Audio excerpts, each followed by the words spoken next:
Amén. Queridos hermanos, quiero compartir con ustedes ahora el mensaje de la palabra de Dios, el tiempo para el cual nos estamos reuniendo. Pero antes quisiera que me acompañen en un tiempo de oración. Quisiera que estemos orando. Y quisiera dedicar un minutito para contarles que, bueno, tengo un amigo en Argentina, un amigo de la secundaria, de la escuela, de muchos años, que él ha perdido a su hermana, Claudia.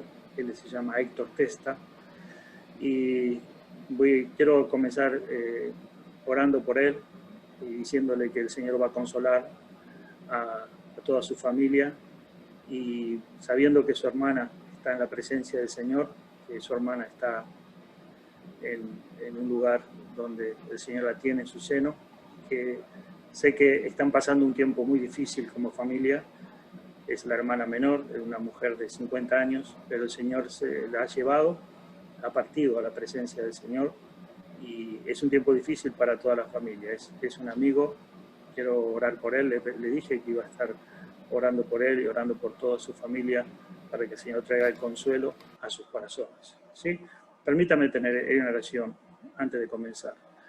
Padre, quiero en esta mañana, antes de comenzar este tiempo de estudiar y meditar en tu palabra, quiero presentar delante de ti la familia de Héctor Testa, su papá, sus hermanos, su mamá.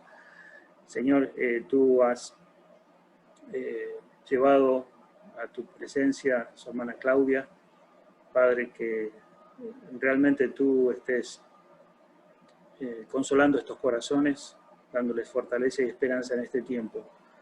Sabemos, Padre, que todo aquel que cree en Jesucristo tiene vida eterna y no vendrá a condenación, ha pasado de muerte a vida. Señor, trae consuelo, trae fortaleza a cada integrante de su familia, y que tu presencia se manifieste poderosamente en ellos. En el nombre de Jesús. Amén, Señor. Amén. Muy bien, queridos Amén. hermanos. Vamos en esta mañana a hacer algo que como iglesia, como hijos de Dios debemos hacer, que es participar de lo que es la mesa del Señor, la Santa Cena, la comunión. Y esto es una ordenanza que hacemos siempre como iglesia, pero es importante que nosotros entendamos y sepamos el significado de lo que es la Santa Cena. ¿Por qué celebramos la Santa Cena? ¿Y cuál es el significado? ¿Qué es lo que la Biblia dice al respecto? ¿Y por qué hacemos lo que hacemos? Para eso vamos a estudiar sobre el significado de esto, de los símbolos, de la participación de la mesa del Señor. Y si bien algunos conocemos el significado, otros quizás no lo conocen bien, pero es importante que sepamos todos qué significan los símbolos de la Santa Cena, qué significan. Porque entendemos que a partir de comprender el significado vamos a realizar esta práctica simbólica de una manera bíblica, de la manera como Dios quiere, y esto va a traer un efecto bueno en nuestra vida espiritual.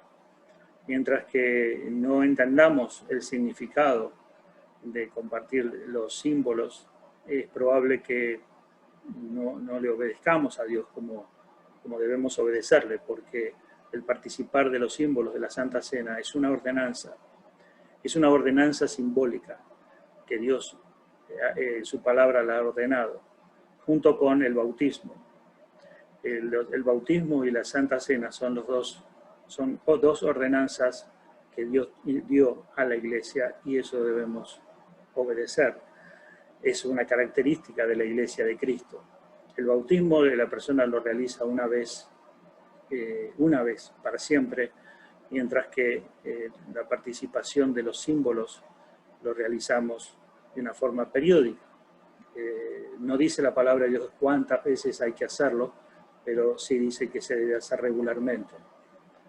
y dentro de todo lo que Dios nos ha mandado, de todo lo que el Señor ha mandado a la iglesia para que cumpla, para que haga, está la observancia de la Santa Cena.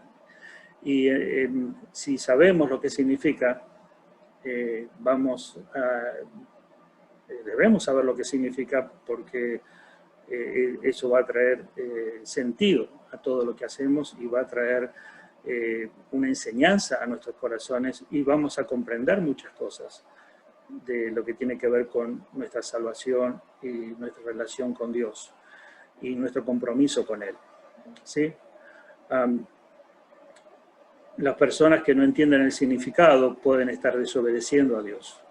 Las personas que no entienden por qué practicamos la Santa Cena, puede ser que no lo hagan, o que lo hagan con un sentido completamente distinto a lo que la palabra de Dios dice. Por eso nosotros la practicamos y vamos a meditar en el significado. ¿Qué significa? Es muy importante conocer el significado, ¿sí? Entonces, para entender y conocer el significado de la Santa Cena, el significado de los símbolos y de esto de participar, todo es simbólico, y por eso lo vamos a explicar y vamos a ver lo que la Biblia dice en cuanto a esto. Si bien a través de este mensaje quizás no podamos ver todas las implicaciones del significado, vamos a ver lo suficiente como para celebrar estos símbolos en obediencia, celebrar esta Santa Cena de acuerdo al significado claro de lo que es la participación como iglesia de este recordatorio, ¿sí? Por eso quisiera compartir con ustedes una guía aquí en el PowerPoint de lo que es la Cena del Señor. Muy bien, hermanitos. Se ve la pantalla, ¿verdad? ¿Sí? El significado de la Santa Cena.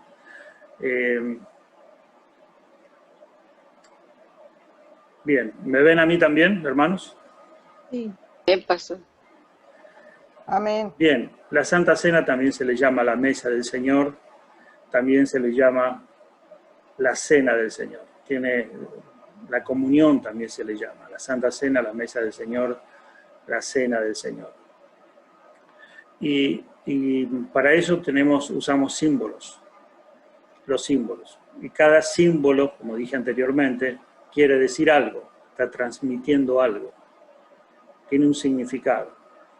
Y todos los símbolos, todo lo que llamamos símbolos, representan, explican, hablan, tienen un significado en sí mismo.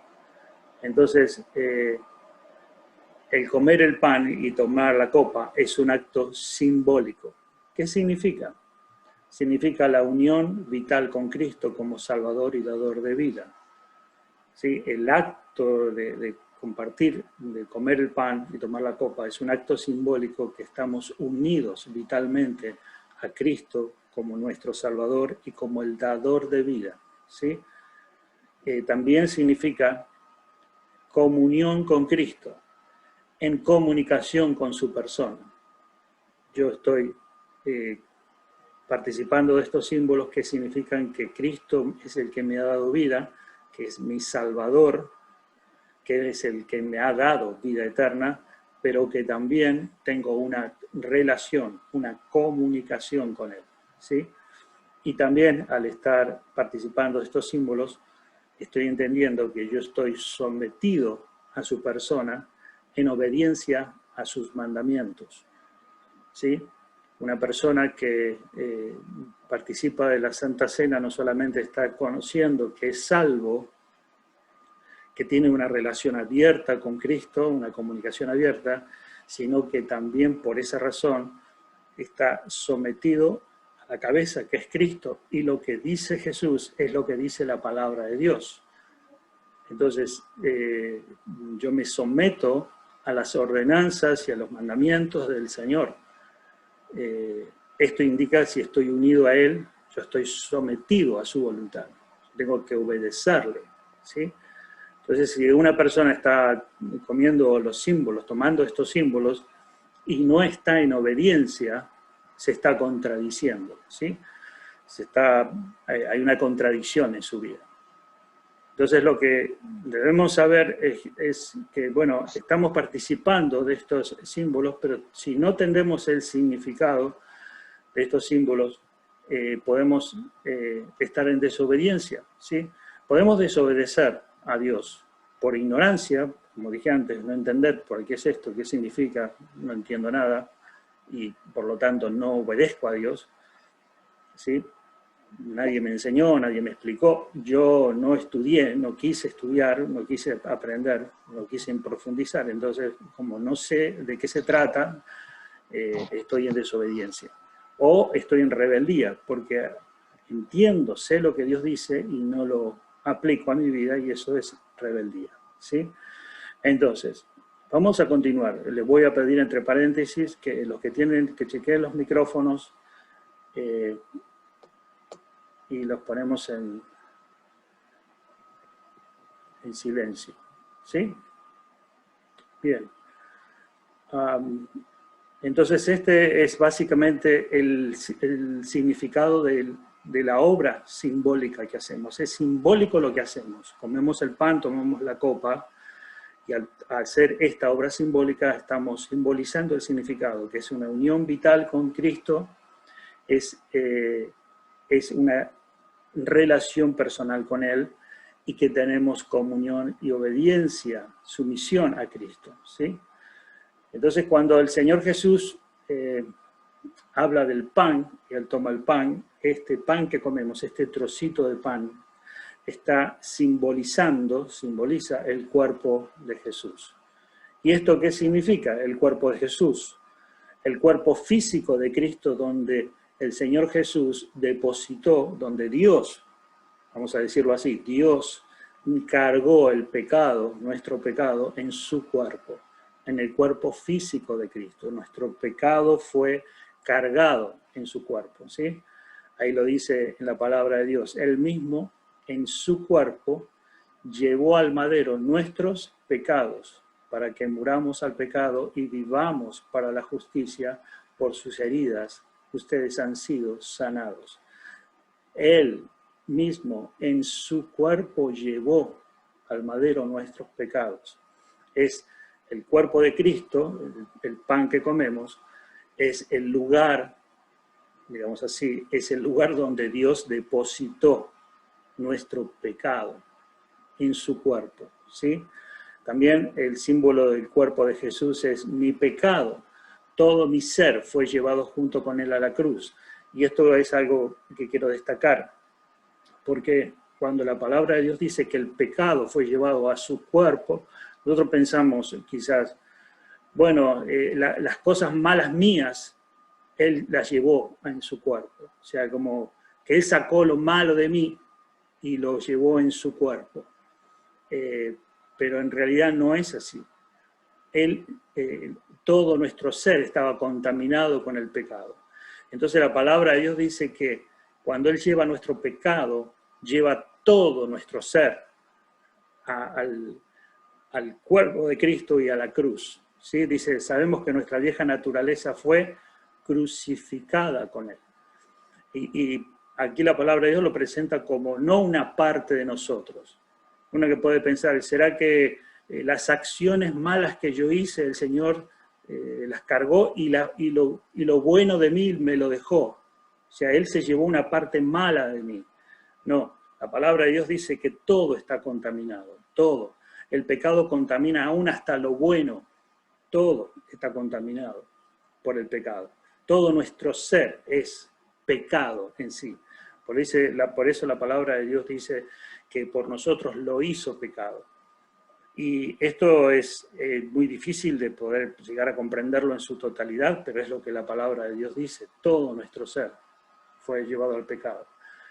Quiero decirles, por ejemplo, vamos a analizar. Imaginemos que usted tiene un frasco, un tarro con pintura de algún color determinado. Imaginemos un color, vamos a decir un color claro, para que el ejemplo sea más entendible.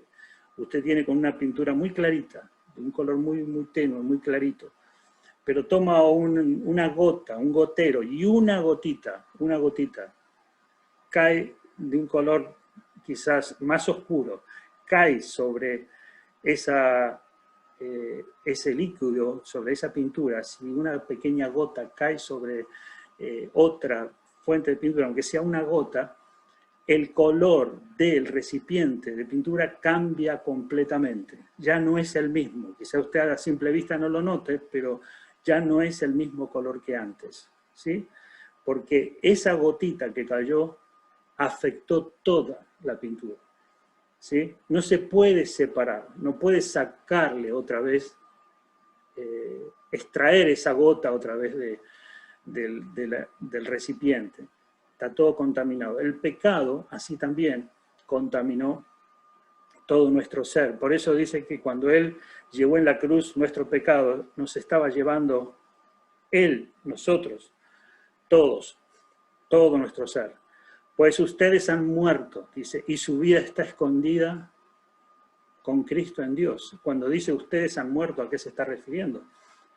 A todo nuestro ser que fue llevado a la cruz.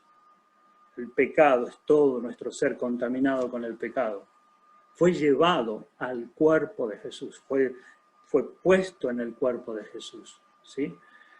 El pecado, nuestro ser pecaminoso, fue puesto sobre el cuerpo de Jesús. Por eso el pan representa el cuerpo de Jesús, que fue el que tomó tu pecado, el mío, fue el que recibió el pecado, en ese cuerpo fue recibido. Ahora, si una persona no cree en Jesucristo, rechaza a Cristo, el pecado queda en él y la persona muere y su alma contaminada de pecado se perpetúa eternamente en un estado de condenación en el infierno. Y el infierno no es un lugar para purificar el pecado. El pecado no se pulveriza después de la muerte física, ni se pulveriza, ni se evapora después que muramos físicamente, ni siquiera en el infierno. La palabra de Dios dice que la mancha del pecado permanecerá delante de la presencia del Señor, y el Señor Jesucristo, cuando hablaba de las almas que permanecen en pecado, estarán así eternamente, sufrirán pena de eterna perdición. Por eso el pecado no se limpia con obras, no se limpia o no se purifica, no se quita con ninguna cosa que podamos hacer, ni con nuestra muerte física, ni con nuestra condenación en el infierno. El único que puede quitar el pecado de nosotros y llevarnos a su propio cuerpo es Jesús. Así que fíjense que el Señor dice, ahora bien, si hemos muerto con Cristo, confiamos que también viviremos con Él. Otra vez la expresión, hemos muerto con Cristo. Por lo tanto, lo que está hablando aquí es de que nosotros morimos, así está hablando de nuestro ser que está contaminado con el pecado, todo fue llevado al cuerpo físico de Jesús. Algo sumamente glorioso, extraordinario, porque uno piensa, el cuerpo físico de Jesús murió hace más de 2000 años atrás, y hace más de 2000 años atrás no había nada de ti, ni una molécula de nosotros, pero el pecado ya estaba delante de la presencia de Dios en el futuro, porque recuerden que para Dios no hay tiempo, ¿sí? Nuestros pecados, para Dios no es que lo hicimos antes, ni lo que vamos a hacer después, ni mañana, ni pasado. El pecado está presente en Dios porque Dios es un eterno presente. Está fuera del tiempo. No existe tiempo para Dios. Una acción mala que cometiste hace 50 años atrás, para Dios es como si las estuvieras haciendo ahora, en este momento. Un un mal pensamiento que tuviste hace 20, que ni siquiera tú te acuerdas, es como si Dios lo estuviera viendo ahora, en este momento. ¿Sí? Por eso cuando el Cristo es el eterno inmolado, ¿sí? Quiere decir que lo que Dios hizo en la obra de la cruz del Calvario, ese cuerpo físico, en la presencia de Dios Padre, era un acto eternal, glorioso y maravilloso. Lo que nosotros debemos saber es que este pan que representa el cuerpo de Cristo es donde el Señor Dios cargó el pecado de todos nosotros. Amén. Esto es lo que representa el pan. Lo que representa el pan, que el pecado nuestro fue cargado, depositado en el cuerpo de Cristo. Amén. Esto es algo que Dios hizo maravilloso y es glorioso. Amén, hermanos. Es algo de lo cual decimos qué grande que es nuestro Dios. Qué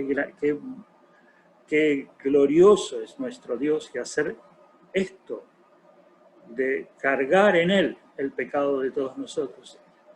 Jehová cargó en Él el pecado de todos nosotros, en su cuerpo. Pero cuando habla de cuerpo también, cuando comemos el pan simboliza la unidad con otros creyentes. Y aquí introduce otro significado del pan. El pan simboliza el cuerpo de Cristo que tomó nuestro pecado, pero el pan también simboliza la unidad en el cuerpo de Cristo. Esto es lo que dice la palabra de Dios. Este pan que partimos no significa que estamos en comunión ¿con qué? Con el cuerpo de Cristo. Hay un solo pan del cual todos participamos. Por eso, aunque somos muchos, formamos un solo cuerpo. 1 Corintios 10, 17. El pan no solo representa y simboliza el cuerpo de Cristo como el que tomó, el que cargó nuestro pecado, donde Dios depositó nuestro pecado, sino que el pan también simboliza que estamos unidos en un mismo cuerpo. Estamos en una relación vital y de interdependencia con nuestros hermanos en la iglesia. ¿Sí? Por eso es que esta participación se hace dentro de la iglesia, se hace para la iglesia, y los hermanos participan todos como si fueran todos un mismo pan, como si todos al comer son parte de un mismo pan, de un mismo cuerpo. ¿Sí? Entonces cuando decimos, si no entendemos esto, vamos a, quizás alguien podría pensar, no, mi relación con Dios, yo y Dios, y nada más. Y yo vengo escuchando, hace muchos años que yo vengo escuchando que personas están cerradas a esta verdad de la palabra de Dios, en donde uno piensa que uno puede tener comunión con Dios y no tiene nada que ver con la comunión con los hermanos de la iglesia. Si no tienes comunión con los hermanos de la iglesia, con los hermanos de la iglesia de Cristo, no tienes comunión con Dios. No hay. Y como no se entiende, o como las personas son rebeldes a esta verdad bíblica, creen que uno puede tener una relación perfecta con Dios y no hace falta tener una relación de comunión con los hijos de Dios, con la iglesia y con los que creen en Cristo como Salvador. No hace falta eso. Y el creer eso es una desobediencia directa a lo que estamos leyendo aquí, que es de la palabra de Dios. Y si uno desobedece la palabra de Dios, desobedece lo que Dios está diciendo, puede tener consecuencias. Porque uno puede desobedecer por ignorancia o puede desobedecer por rebeldía.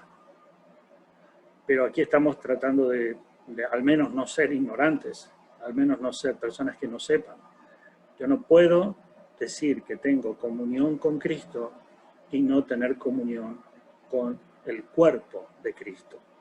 Entonces el cuerpo de Cristo, al comerlo, no solamente está simbolizando que yo tengo, que el cuerpo es el que absorbió mi pecado, sino que el cuerpo me hace a mí parte de su cuerpo, que es la iglesia. ¿Sí? Dice, estamos en comunión con el cuerpo de Cristo. Dice, el pan que partimos significa que estamos en comunión con el cuerpo de Cristo. Amén.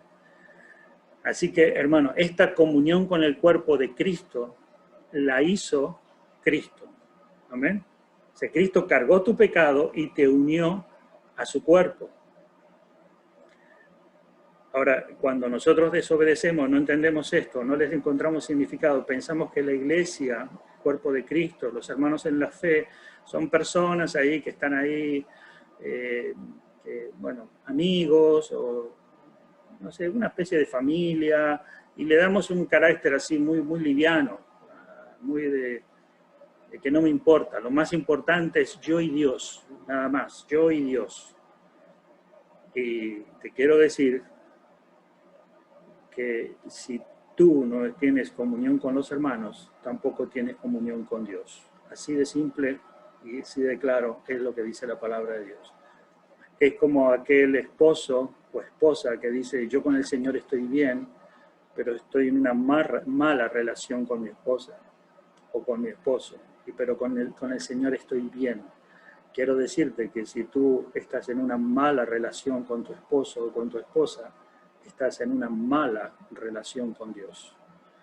Si estás en una mala relación con tu hermano, estás en una mala relación con Dios. Si tú ignoras la vida de tu hermano y si tú no cumples las responsabilidades que Dios te dio para que hagamos con nuestros hermanos, estamos en desobediencia a Dios y estamos en una mala relación con Dios. Por eso es que es tan importante cuando participamos del pan, decimos que tenemos una comunión, una interrelación de dependencia y amor con nuestros hermanos en la iglesia. Al estar comiéndolo, tenemos comunión con Cristo, comunión con el cuerpo de Cristo. Por eso, mi querido hermano, si tú menospreciabas la iglesia de Cristo, si tú creías que tu vida era más importante que cualquier tipo de cosas que tienes que hacer con respecto a la iglesia de Cristo, si tú tienes una mala relación con los hermanos, o con algún hermano en particular, o alguna cosa que no está resuelta dentro del cuerpo de Cristo, el Señor te está llamando a que lo resuelvas, a que establezcas esa unión y esa comunión con los hermanos en Cristo Jesús. Porque somos un pan, somos de una misma esencia. Somos el cuerpo de Cristo. Amén. Entonces el pan representa no solamente y simboliza, al no comer este pan en unión a mis hermanos en Cristo, estoy ignorando o desobedeciendo un mandamiento directo de Dios. ¿Sí? Eso es lo que estábamos diciendo. Por lo tanto, hemos visto que al comer este pan estamos dándole el significado a este simbolismo. El significado que tiene es que el cuerpo de Cristo fue donde Dios depositó mi pecado, mi ser pecaminoso, mi ser contaminado, lo depositó sobre su cuerpo, sobre el cuerpo de Cristo para llevarlo a la cruz. Y este pan que estoy comiendo está diciendo que yo tengo comunión con mis hermanos en la fe, con mis hermanos en Cristo Jesús. Entonces lo que estamos viendo aquí, que el Señor Jesús, al decir estas palabras, vamos entendiendo cada vez más el significado cuando Jesús decía, Juan en capítulo 6, versículos 54 y 56, parcialmente lo estamos viendo, dice, el que come mi carne y bebe mi sangre tiene vida eterna. El que come mi carne y bebe mi sangre permanece en mí y yo en él. Claro, el Señor Jesús dijo esto y no lo entendieron. Es más, dijeron, esta palabra es muy difícil de entender, es dura, dijeron. ¿Quién la puede oír? Y justamente después de esta palabra, muchos que seguían a Jesús dijeron, no lo vamos a seguir más, lo vamos a ir mejor con nuestra vida, que bien iba nuestra vida antes de conocer a Jesús, así que Y esto es lo que muchos hacen cuando empiezan a entender lo que significa la comunión con Cristo, la obediencia, la sumisión, la responsabilidad que tenemos, comienzan a decir, no, esto realmente no me conviene, no es bueno para mí, no me gusta, es muy pesado, es muy duro. Y en ese tiempo, cuando Jesús dijo estas palabras, no solamente pensaron eso, sino que hasta pensaron que estaba loco, está fuera de sí. Porque ¿cómo alguien puede estar hablando de comer su cuerpo y beber su sangre? Y no lo pudieron entender, pero luego el Espíritu Santo fue revelando a los discípulos y a los creyentes que Él les estaba refiriendo a la comunión con Él y se estaba refiriendo a esto que estamos haciendo, de comer el cuerpo de Cristo. Dice, por eso cuando Jesús, cuando estaba en la última cena, dijo, después de dar gracias, lo partió y dijo, este pan es mi cuerpo que por ustedes entrego, hagan esto en memoria de mí. Entonces les dio el pan, este es mi cuerpo, coman, ¿verdad?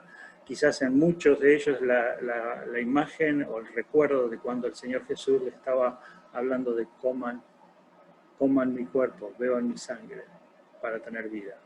Amén. Estamos viendo el significado de los símbolos y estamos analizando lo que significa estos elementos y por qué lo practicamos. ¿Qué quiere decir? ¿Por qué lo hacemos? ¿Qué significa? ¿Sí? Y cada símbolo representa algo. Los símbolos son tan importantes. Si usted se pone a pensar en toda nuestra vida, en toda nuestra vida diaria, en todo lo que hacemos, estamos rodeados de símbolos.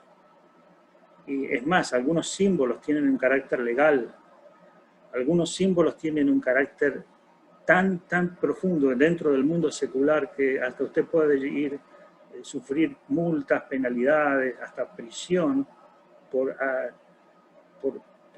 despreciar o menospreciar algún símbolo. Fíjense una bandera, por ejemplo, de un país. Una bandera es un símbolo, representa al país. Usted se envuelve en una bandera no quiere decir que usted se está envolviendo dentro del país. Antiguamente, años atrás, si usted prendía fuego una bandera, era un acto considerado un delito.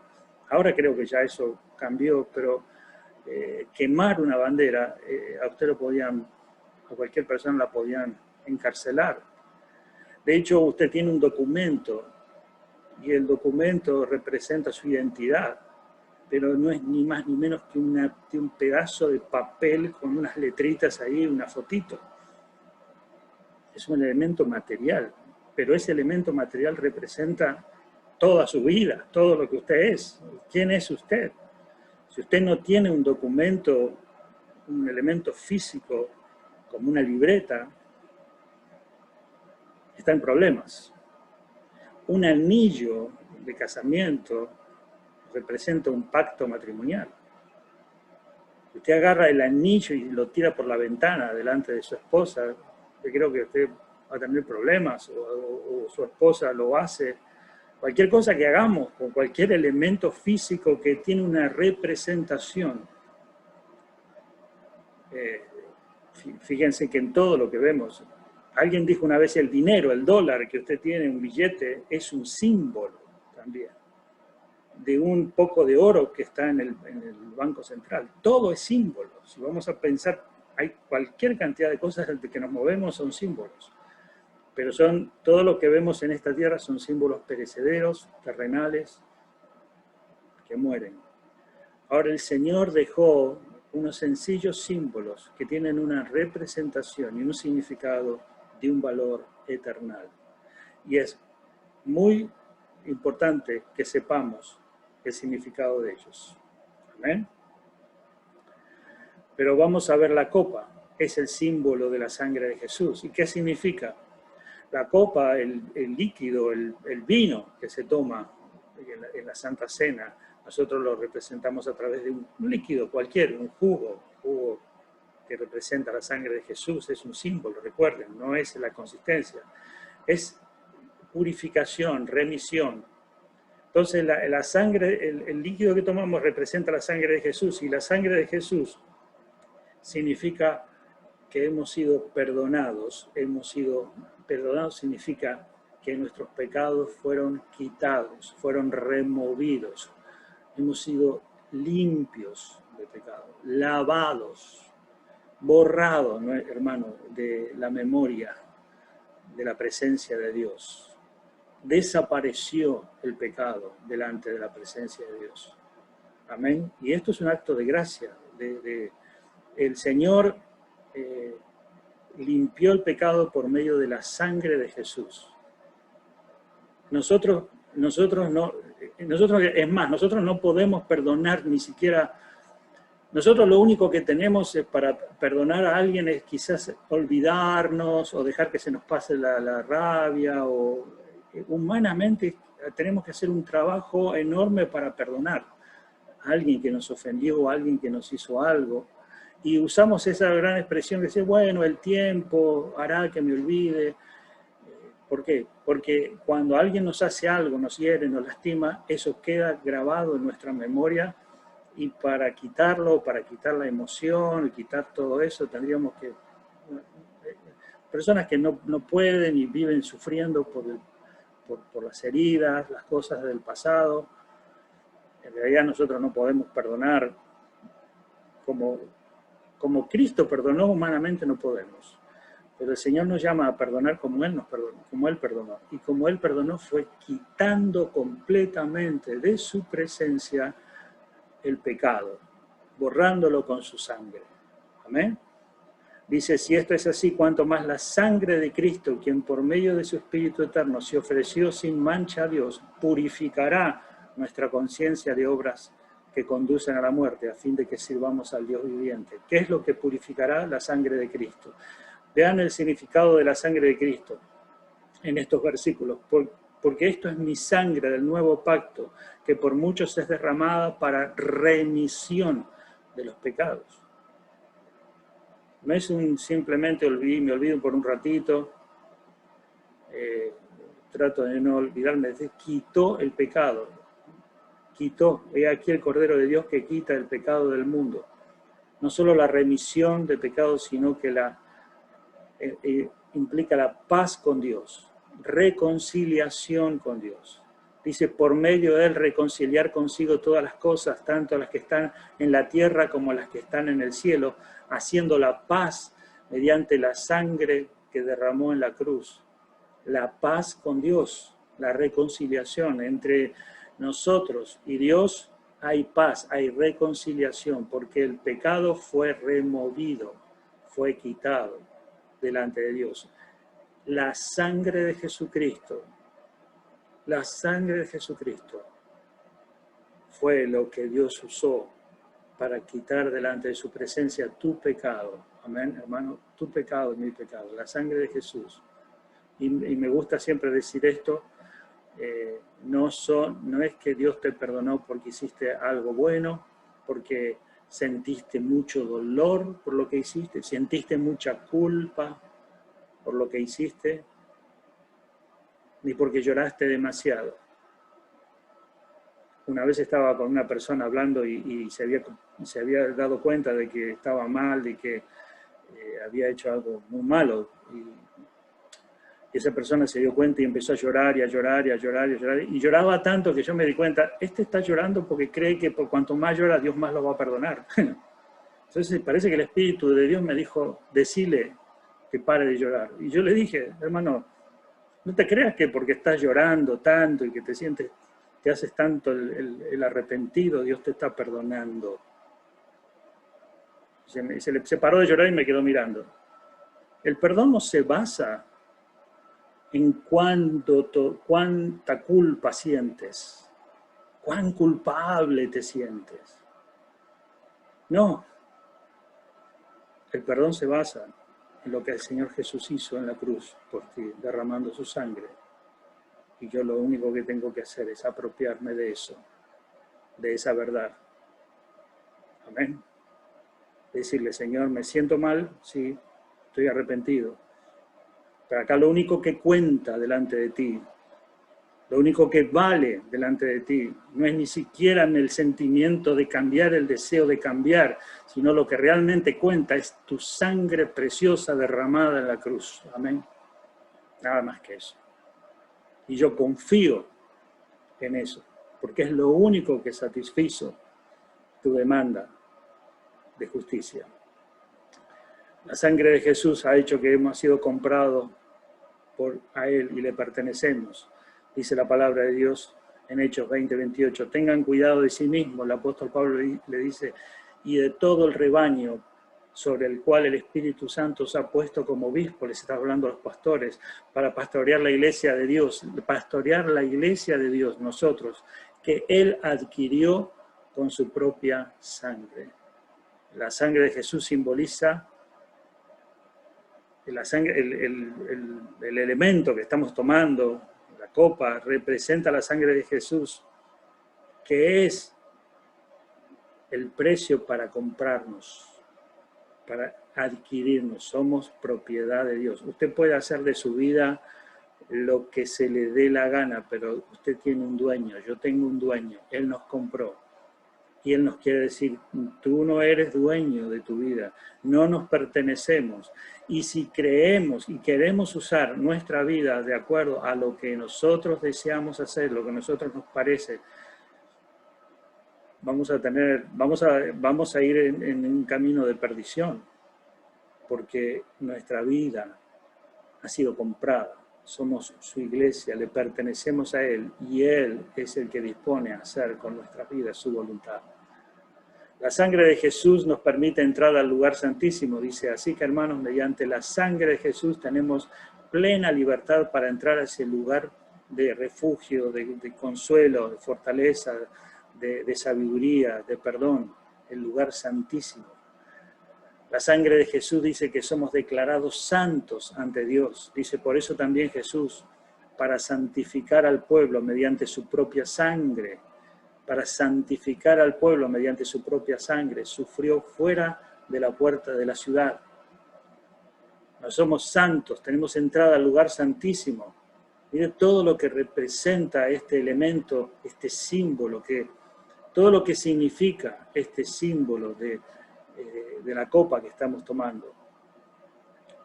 El Señor hizo un pacto, hermanos, hizo un pacto con Él mismo, hizo un pacto con sí mismo. ¿Cuál es la diferencia entre hacer un pacto con uno mismo y hacer un pacto con otra persona?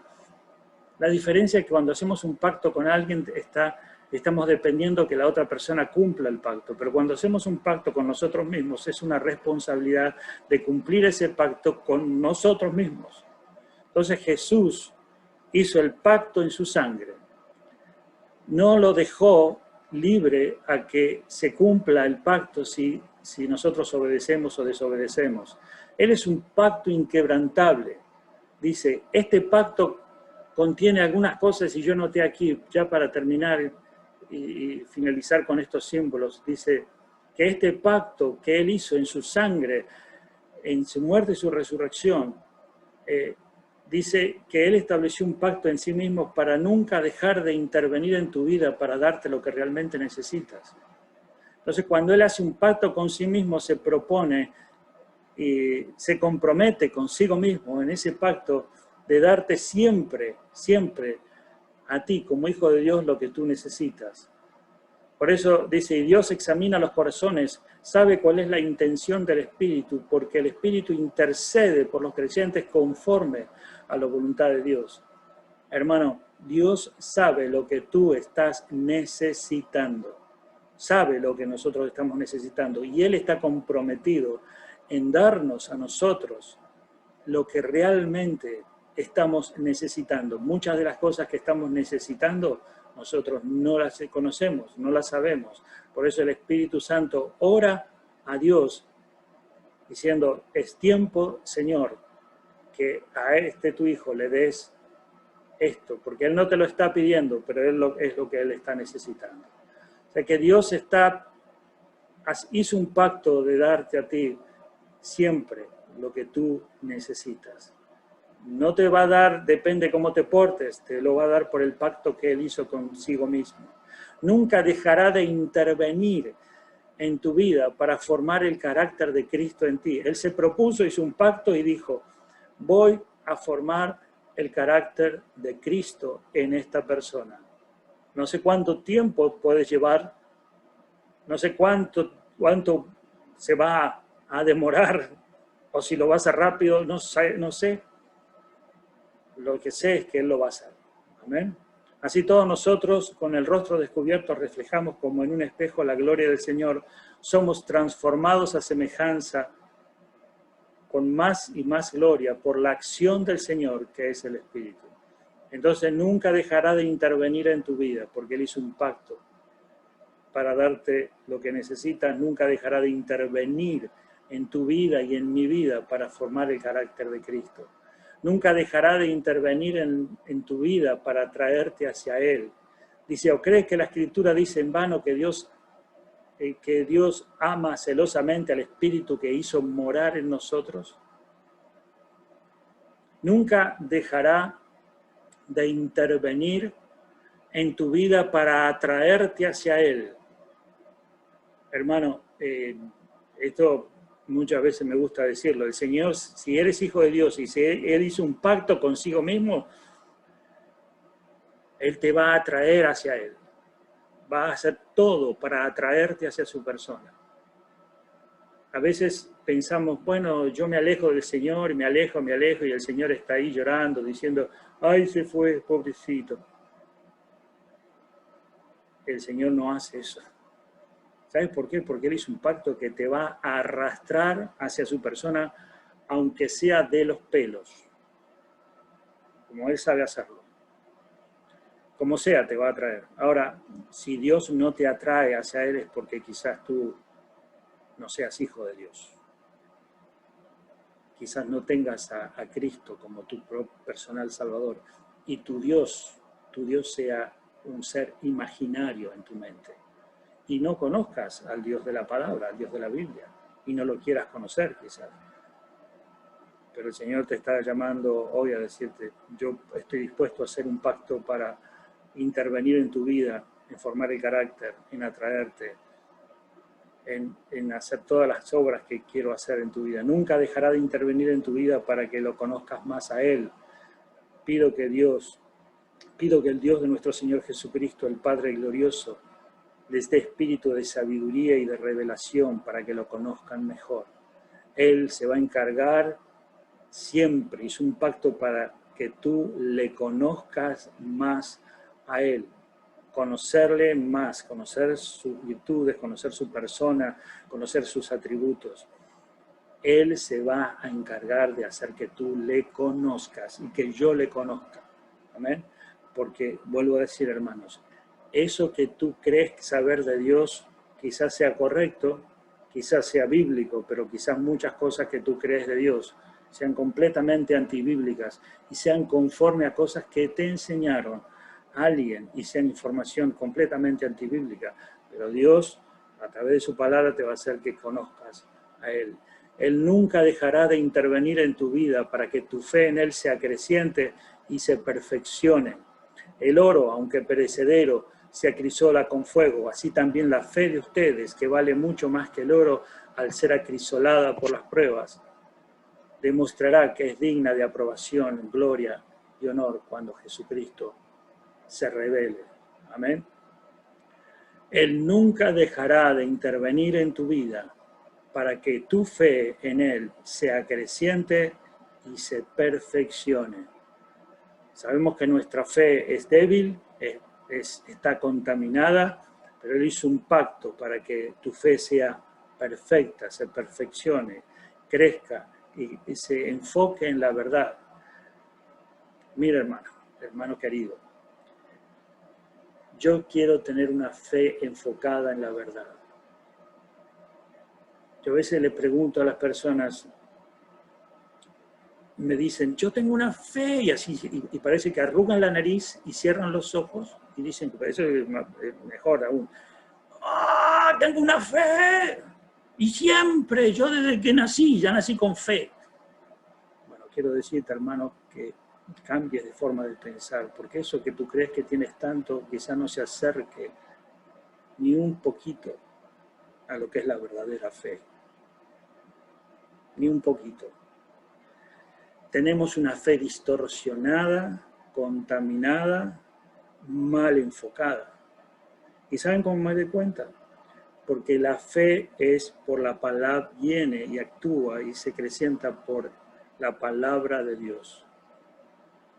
Y como no queremos estudiar, no queremos aprender o ignoramos la palabra de Dios, nuestra fe simplemente se convierte en deseos ilusorios. Pero como Dios ve todo eso, el Señor ve todo eso y ve que andamos ahí a los golpes y a los tumbos pensando cualquier cosa, dice, yo hice un pacto con Él, hice un pacto conmigo mismo, hice un pacto en mi sangre, lo voy a traer. Voy a hacer que su fe se perfeccione. Le voy a pulir y lo voy a hacer pasar por el fuego para que su fe se perfeccione. Lo voy a zarandear como se zarandea la arena para que su fe se perfeccione. El Señor dice que Él lo va a hacer por el pacto que hizo Él mismo, con Él mismo en su sangre. Amén. Nunca dejará de intervenir en tu vida para cumplir sus propósitos a través de ti. Él va a cumplir el propósito para que finalmente tú te compres la bicicleta.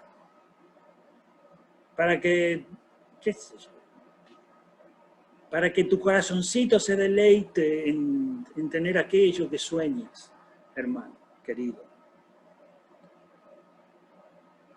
Él me rescató a mí porque dijo, yo con Edgardo Videla, con este muchacho, con este señor, con esta persona, con este hijo mío, yo voy a hacer algo que tengo planeado hacer en el año, desde el año que se convirtió hasta el año que yo me lo lleve, en ese periodo de tiempo yo voy a hacer algo en la humanidad con esta persona y lo voy a cumplir.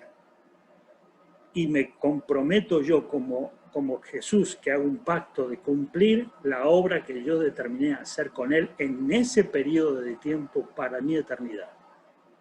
Así que este pobre sufrirá, andará por todos lados, yo lo voy a tener siempre de acuerdo a mi pacto de cumplir lo que yo determiné hacer.